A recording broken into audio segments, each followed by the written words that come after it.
பருப்பை கழுவிட்டு கொஞ்ச நேரம் ஊற வச்சுட்டு 5 minutes ஊற வச்சுட்டு மிக்சியில் 1க்கு 2 உடச்சிக்கணும். அது கம்பு ரவை. அப்படி இல்லைன்னா இந்த ஊரில் ஆர்கானிக் கம்பு ரவையே கிடைக்குது.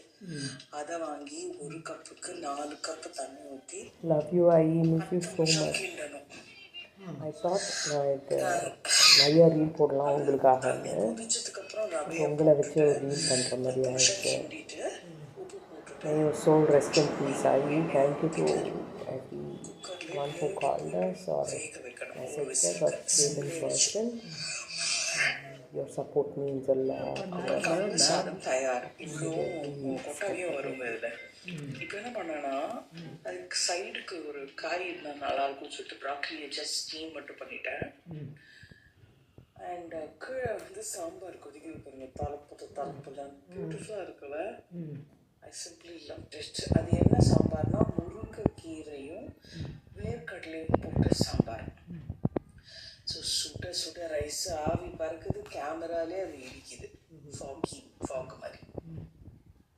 வெல்லம் வச்சு நெய் போட்டு சாப்பிடலாம், அப்படி இல்லைன்னா இதை குழம்பு ஊற்றி சாப்பிடலாம். Are okay, 2 combinations of it. Lovely kambu sadam. Just for your eyes for today. If you come home, I can serve you this. It takes 20 minutes for me to cook this yummy food. It's a food which is rich in iron because I have the moringa leaf sambar along with the bajra kambu sadam. So முருங்கைக்கீரையில் எல்லாத்துலேயும் iron இருக்கு. ரொம்ப நல்லா இருக்கும் இது. வேர்க்கடலை, கடலைப்பருப்பு,